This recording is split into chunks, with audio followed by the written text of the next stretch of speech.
Hello everybody, how are you all? I hope so that you all are fit and fine with your family members. All are good, safe and sound. हम लोग कामायनी पढ़ रहे हैं जयशंकर प्रसाद की। जैसे कि पिछली दो कविताएं आपकी, थर्ड कविता तो छोटी थी लेकिन पिछली दो कविताएं पवन दूतिका और उसके बाद कैकेयी का अनुताप लंबी कविता थी। उसी तरह से ये भी काफ़ी लंबी कविता है, बल्कि उनसे भी और ज़्यादा लंबी है ना। आपने देखा होगा बुक में काफ़ी लंबी कविता और फिर बोर्ड की दृष्टि से भी बहुत इम्पॉर्टेंट कविता भी है। तो हम आपको उसी तरह से समझा रहे हैं and I am feeling very happy कि आपको समझ में आ रहा है।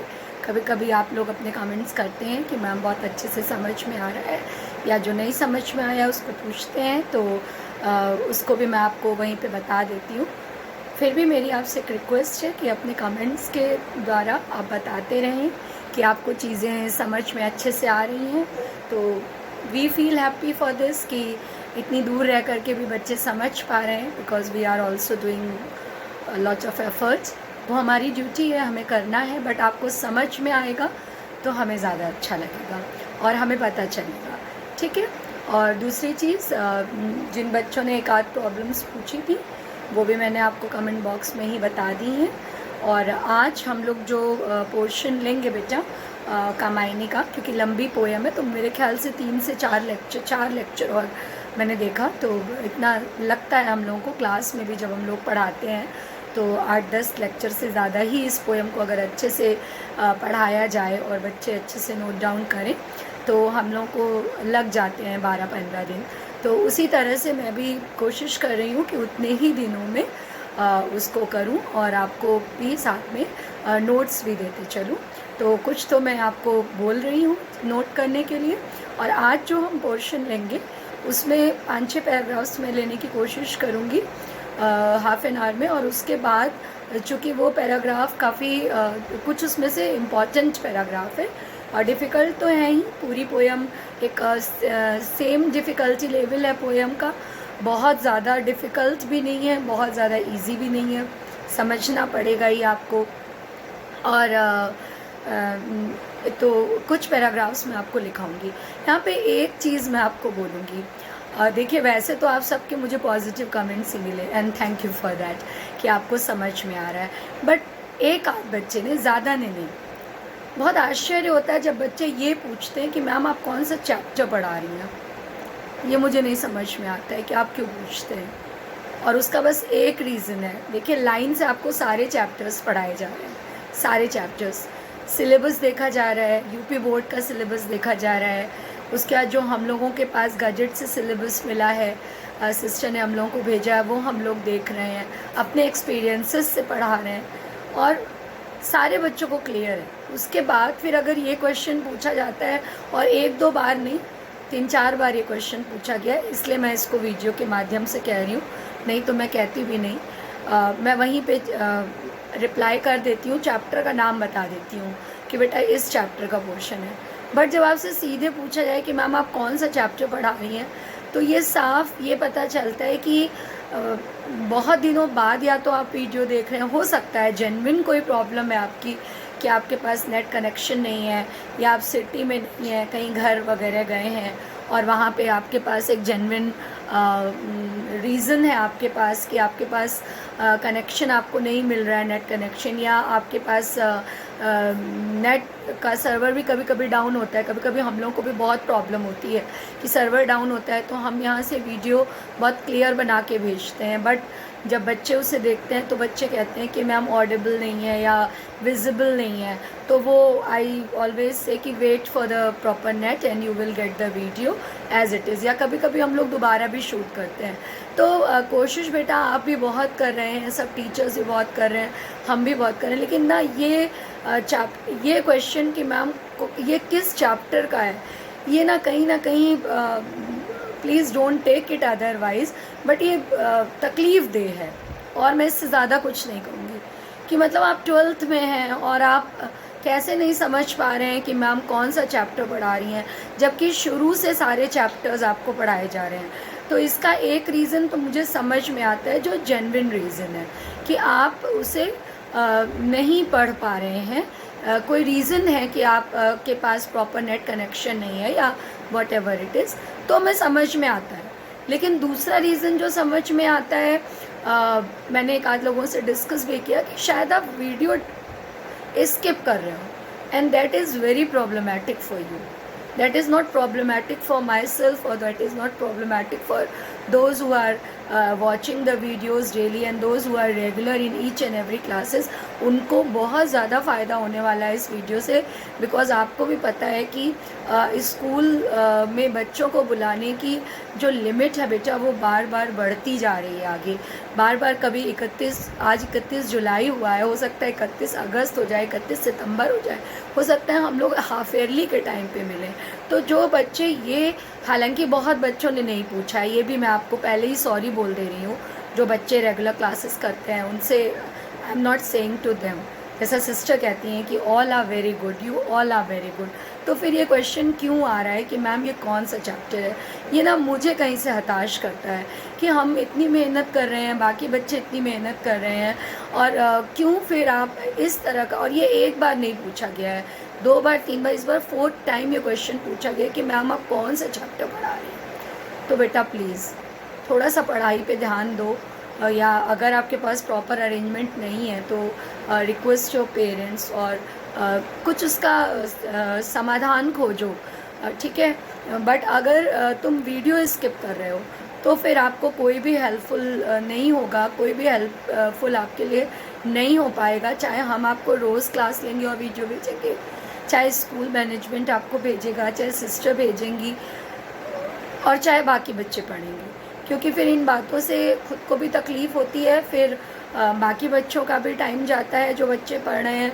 तो प्लीज़ मेरी आपसे हम्बल रिक्वेस्ट है, as well as this is an order also from my side and from other teachers also, that please watch each and every video, because we are giving our best and we are trying to giving our best. जो चीज़ें हम लोग class में भी 2 बार बताते थे, वो अधिकतर टीचर्स 2 या 3 बार बता रहे हैं कि आपको चीज़ें समझ में आए, क्योंकि हम लोग भी इस चीज़ को बहुत शिद्दत से महसूस कर रहे हैं कि बच्चे सामने नहीं हैं, तो आई कॉन्टैक्ट्स नहीं हो पा रहा है. आप मुझे देख पा रहे हो बट मैं आपको नहीं देख पा रही हूँ, है ना. तो बेटा फिर ऐसे में जब क्वेश्चंस पूछे जाते हैं तो बहुत मज़ा आता है, बहुत अच्छा लगता है कि स्टूडेंट्स अच्छे से वीडियो देख रहे हैं और वो इन्जॉय कर रहे हैं पढ़ने को. कई बार बच्चे पूछते हैं कि मैम कैसे लिखना है, क्या लिखना है. मुझे बहुत खुशी होती है कि बच्चे देख रहे हैं और पढ़ रहे हैं. If I am doing hard work and if school is doing hard work with them, you all are doing hard work with us, and definitely you will get the result of this. और इस आप में से अधिकतर सारे बच्चों को मैंने पढ़ाया है 10th या 11th में, और मैंने सबको आपको बोला कि जितना बढ़िया आपका 10th का रिज़ल्ट है, आपको उससे ज़्यादा बेहतर करना है ना, उससे बहुत बेहतर करना है, क्योंकि आप आउटगोइंग बच्चे हो. अब इस जो आपकी अभी आदत होगी ना बेटा रेगुलर स्टडीज़ की, ये आपको लाइफ में बहुत आगे तक ले जाने वाली है. तो प्लीज़ बेटा वीडियो देखिए, वीडियो स्किप मत करिए, बस मेरी आपसे यही रिक्वेस्ट है. क्योंकि जब आप एक स्किप करेंगे तो वास्ट सिलेबस है, हिंदी में बहुत वास्ट सिलेबस है, आपको प्रॉब्लम हो जाएगी एग्ज़ाम के समय, आपको मुश्किल होगी एग्ज़ाम के समय, और आप चीज़ों से कोप अप नहीं कर पाएंगे. और सारे सब्जेक्ट्स आपको पढ़ना है, केवल हिंदी नहीं पढ़ना है. वो चाहे आपका फिज़िक्स, केमिस्ट्री, मैथ्स है, चाहे कॉमर्स के बच्चों का है, चाहे आर्ट्स के बच्चों का. तो एटलीस्ट हिंदी, इंग्लिश और बाकी वीडियोस अगर आप देखे रहेंगे तो आपके लिए ये सही होगा कि आपके एक रेगुलर स्टडीज़ बनी रहेंगी, ठीक है.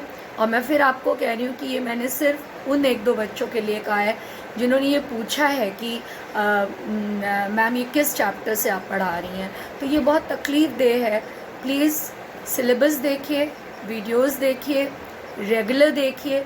उस समय नहीं है, उस समय मन नहीं है, उस समय नेट नहीं है, आपके हाथ में मोबाइल है, आपके हाथ में आपका लैपटॉप है, आप जब चाहे तब देख सकते हैं. एक ये भी तो देखिए, हर चीज़ की ना नेगेटिविटी नहीं देखनी चाहिए कि कोरोना फैला है, इतने लोग बीमार हैं और हम लोगों को यूट्यूब में देखना पड़ रहा है, और मैम नहीं दिखाई दे रही हैं, या हम लोग क्वेश्चंस नहीं पूछ रहे हैं और स्क्रीन में आंखें दर्द हो जा रही हैं. ठीक है, आई नो बहुत मुश्किलें हैं, लेकिन ये हम सबके साथ हैं. कल आपके साथ नहीं है।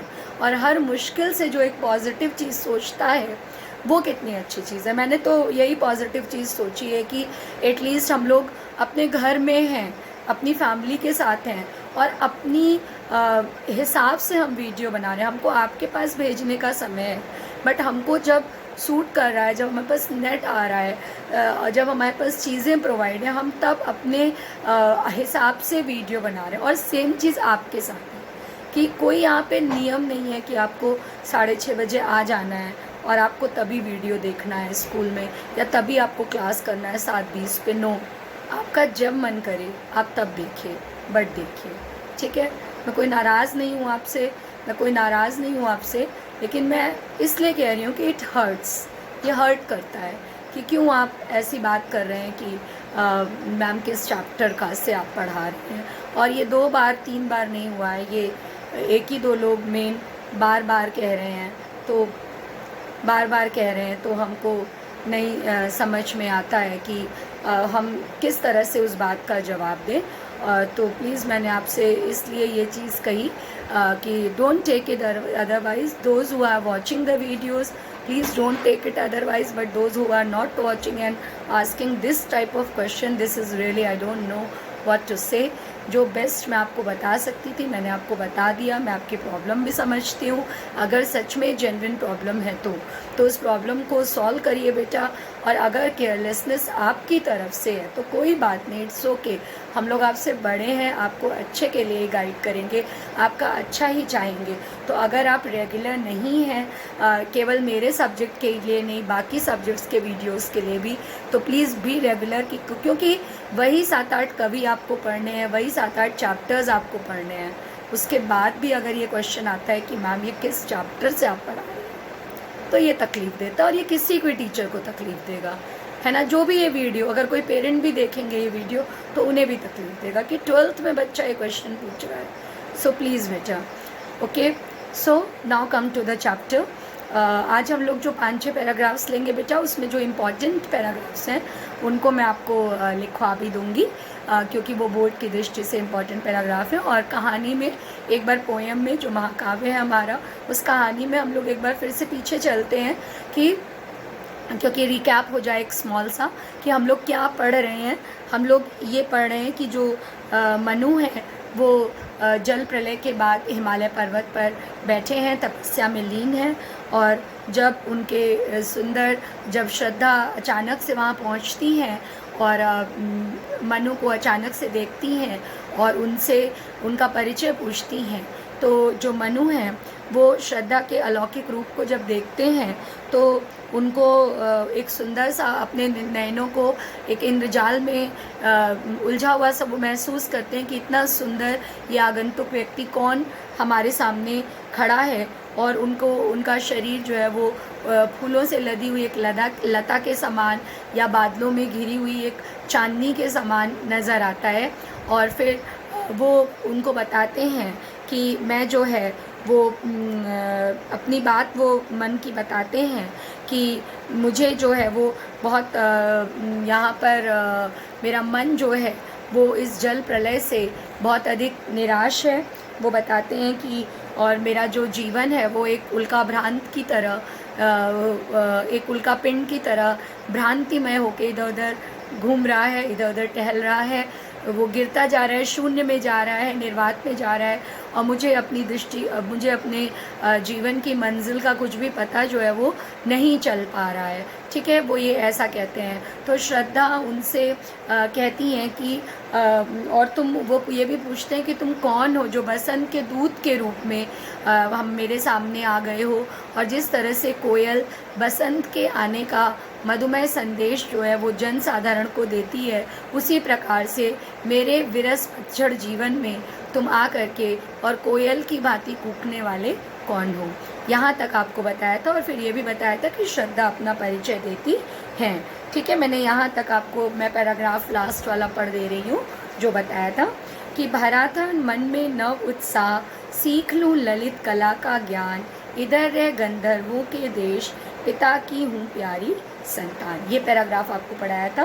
भरा था मन में नव उत्साह, सीख लूँ ललित कला का ज्ञान, इधर रह गंधर्वों के देश, पिता की हूँ प्यारी संतान। यहाँ तक मैंने आपको बताया था।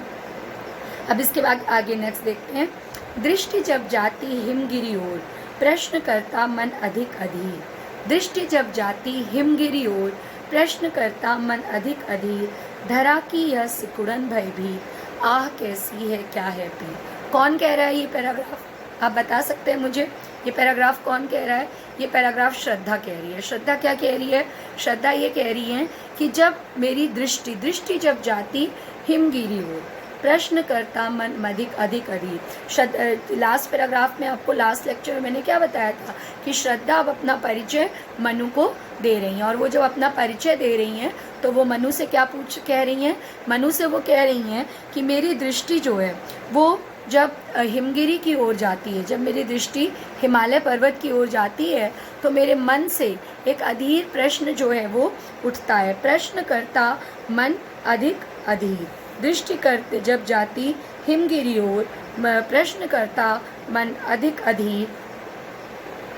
धरा की यह सिकुड़न भयभीत, आह कैसी है क्या है पीर। वो कह रही हैं कि जब मेरी दृष्टि जो है वो हिमगिरी की ओर जाती है, पर्वत की ओर जाती है, तो मेरे मन में क्या होता है? प्रश्न करता मेरा मन अधिक अधीर। हिमगिरी मतलब हिम अर्थात बर्फ, गिरी अर्थात पर्वत। बर्फ का पर्वत कौन सा पर्वत होता है? हिमालय पर्वत होता है। तो हिमालय पर्वत के लिए वो कह रही हैं कि जब मेरी दृष्टि हिमालय पर्वत की ओर जाती है तो मेरा मन जो है वो बहुत अधिक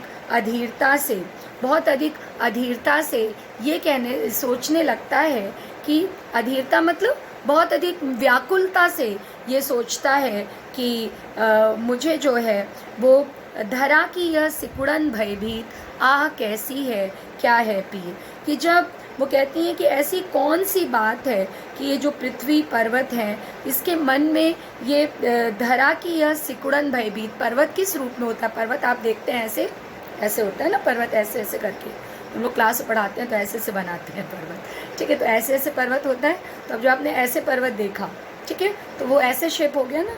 तो नीचे से नीचे कैसे है? पर्वत का फैलाव है नीचे, और ऊपर कैसे? ऊपर ऐसे तिकोन जा रहा है पर्वत, है ना। तो वो कह रहे हैं कि ऐसा लग रहा है जो ये सिकुड़न, ऐसा लग रहा है कि धरा जो है, पूरी पृथ्वी जो है वैसे सिकुड़ करके ना ऊपर आ गई है। समझ में आई बात क्या कह रहे हैं? वो ये कह रहे हैं, कवि यहाँ ये कहना चाहते हैं श्रद्धा के माध्यम से कि जब हम पृथ्वी को देखते हैं, श्रद्धा ये कहते हैं कि जब वो पृथ्वी को देखती हैं तो उनका मन अधीरता से ये प्रश्न करता है, धरा की यह सिकुड़न भयभीत। क्या पृथ्वी के मन में कोई डर है जो वो भयभीत होकर के ऐसे फ्लैट ना होकर के और ऐसे ऊपर को वो आकार लेकर के और पर्वत का आकार ले रही है? कि धरा कहाँ होनी चाहिए? धरा नीचे बिछी होनी चाहिए, हम सबको उस पर वास करना चाहिए।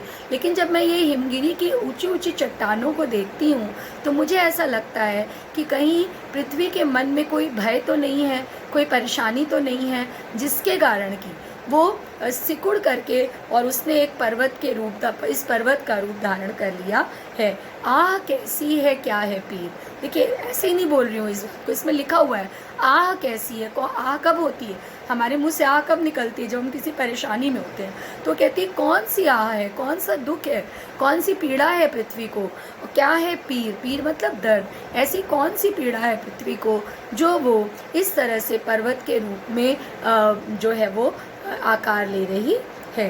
फिर वो आगे क्या कह रही है, समझ में आया ना?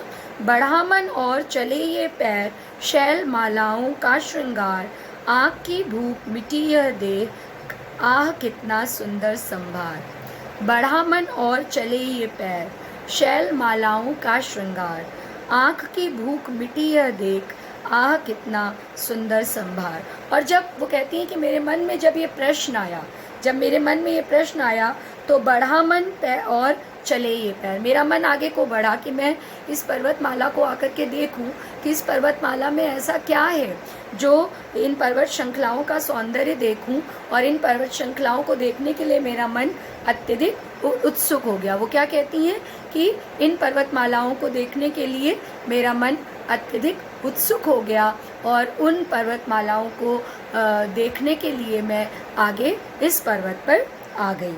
और फिर उन्होंने क्या देखा? शैल मालाओं का श्रृंगार। और वो क्या देखती हैं? वो ये देखती हैं कि जब उन्होंने शैल मतलब पर्वत। शैल मतलब पत्थर या पत्थरों से बने पर्वत। तो वो कहती हैं जब मैं शैल मालाओं का अद्भुत श्रृंगार देखती हूँ और सजावट देखती हूँ तो क्या होता है, आँख की भूख मिटी यह देख, आह कितना सुंदर संभार। वो कहती है संभार मतलब होता है बेटा सजावट, संभार मतलब, और तो सारे शब्द इसमें सरल हैं।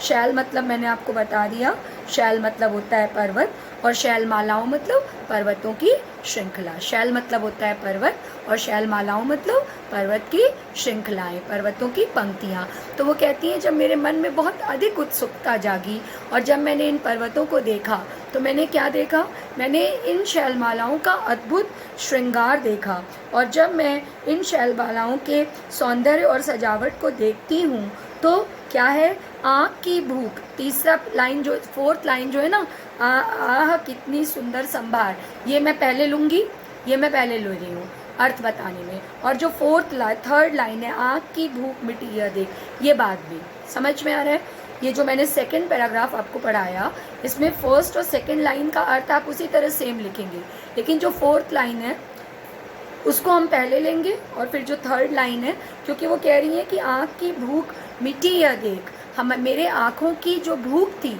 कि मुझे ये इच्छा थी, मेरे मन में ये इच्छा थी कि आखिर ऐसी कौन सी चीज़ है जो इन पर्वतमालाओं को इतना अधिक सुंदर बना रही है। और मैं ये देखती हूँ कि इन पर्वतमालाओं का सौंदर्य और सजावट देख करके इसमें जो मेरे अंदर जो इनके सौंदर्य दर्शन करने की व्याकुलता थी, जो तीव्रता थी, वो अचानक से संतुष्ट हो गई, क्योंकि आह कितना सुंदर संभार। अब यहाँ पे जो आह हो रहा है, इसके पहले आह था, वहाँ पीड़ा थी। आह शब्द वही है, देखिए अनेकार्थी शब्द हो गया। आप एक अनेकार्थी शब्द भी लिखते हो ना बेटा, तो ये अनेकार्थी शब्द यहाँ पर हो गया कि आह, पहले वाले में जो आह थी, आह कैसी है, क्या है पीर, उस आह में क्या था, उस आह में तकलीफ थी। और जो ये वाला आह है, आह कितना सुंदर संभार, ये जो आह है, इसमें जो है वो खुशी है कि मेरी जो इन पर्वतमालाओं को देखने की इच्छा थी वो पूर्ण रूप से तृप्त हो गई। कि वाह, जिसे आप इंग्लिश में कहते हैं वाह, कि वाह कितनी सुंदर सजावट है और कितना सौंदर्य इसका अनुपम सौंदर्य है। फिर वो क्या कहती हैं, यहाँ देखा कुछ बलि का अन्न, भूत हित रथ किसका यह दान, इधर कोई है अभी सजीव, हुआ ऐसा मन में अनुमान। फिर वो कहती हैं यहाँ देखा कुछ बलि का अन्न। जब मैं यहाँ आई, तो जब मैं चलते चलते इस पर्वत श्रृंखला पर चलते चलते आई तो मैंने क्या देखा, यहाँ देखा कुछ बलि का अन्न। जब मैं घूमती हुई इधर आ निकली, इधर की ओर आई, तो मैंने क्या देखा कि यहाँ पर जो जैसे जो हिंदू माइथोलॉजी का उन्होंने थोड़ा सा यहाँ पे हिंदू धर्म का सहारा लिया है, कि जो हिंदू धर्म में जब हम लोग यज्ञ आदि करवाते हैं या जो पूजा पाठ करते हैं, हवन करते हैं, तो ऐसा दिख रहा है बलि का कुछ अन्न। यहाँ देखा बलि का अन्न, भूत हित रत किसका यह दान। 3 वर्ड, भूत हित रत, 3 वर्ड। पहले तो वो कह रही है कि मैंने यहाँ पर यज्ञ के बाद, जब लोग यज्ञ अनुष्ठान करते हैं तो उसके बाद बलि देते हैं, है ना, जो नॉनवेज लोग होते हैं वो बकरे आदि की बलि देते हैं, और जो वेजिटेरियंस होते हैं वो आहुति में क्या डालते हैं, हम लोग नारियल डालते हैं और भी मेवा मिश्री डालते हैं, और उसके बाद फिर कुछ चीज़ें जो हैं वो भूत हित के लिए, भूत मतलब यहाँ पे भूत मतलब घोस्ट नहीं है, भूत में भूत प्रेत वाला भूत नहीं, बल्कि प्राणी, कि किसने, भूत मतलब प्राणी, हित मतलब भलाई, और रत लगा हुआ है। कौन ऐसा व्यक्ति इस दुनिया में अभी बचा हुआ है, क्योंकि श्रद्धा को तो ये पता है वो कामदेव की, वो भगवान की पुत्री हैं, ईश्वर की पुत्री हैं, तो उनको ये चीज़ पता है कि पूरी पृथ्वी जो है वो जलमग्न हो गई है, कोई भी मनुष्य शेष नहीं बचा है। तो ऐसा कौन व्यक्ति यहाँ पर है जो कि भूत हित रथ है।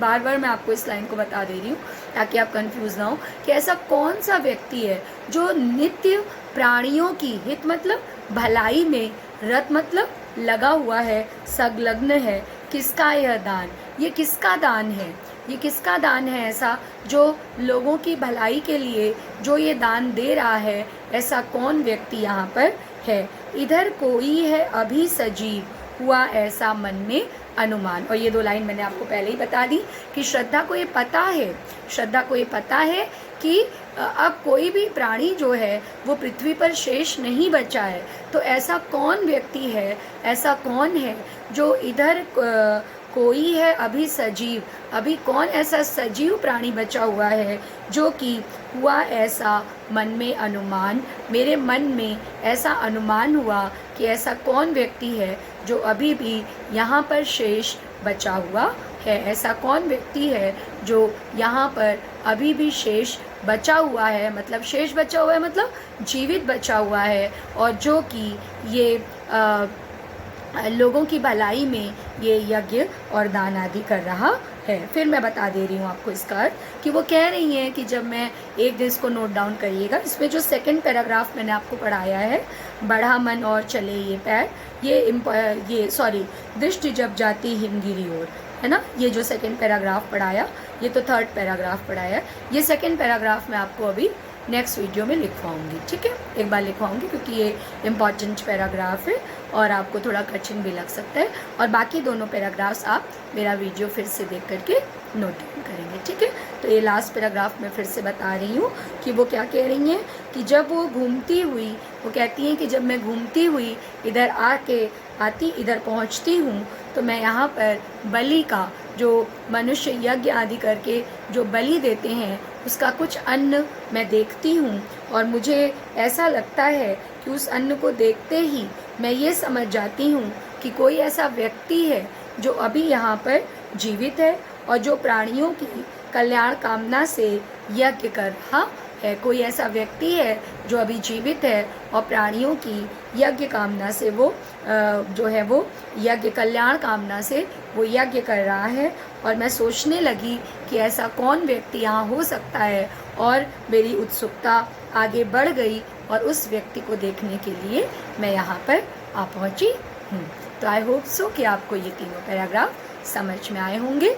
इसमें जो सेकंड पैराग्राफ मैंने आज आपको पढ़ाया है, अभी मैं आपको उसके नोट्स प्रोवाइड कर रही हूँ, और फर्स्ट और थर्ड इजी पैराग्राफ है और 2-3 बार मैंने आपको डिक्टेट किए हैं, इनको आप अपनी कॉपी में खुद नोट करें, ठीक है। तो इस तरह से कुछ मैं आपको लिखवाते जाऊँगी, कुछ आप खुद लिखेंगे, तो स्पून फीडिंग भी नहीं होगी, आपकी लिखने की क्षमता बरकरार रहेगी, आप खुद से लिख पाएंगे, ठीक है। खासतौर से इंग्लिश मीडियम वाले बच्चे, हिंदी मीडियम वाले बच्चों को लिखने की अच्छी प्रैक्टिस होती है ना, तो हिंदी लिखने की तो, लेकिन यहाँ हमको सबको देखना है, इंग्लिश मीडियम, हिंदी मीडियम, और I am very happy, once again I will say I am very happy that you all are understanding the videos, so please continue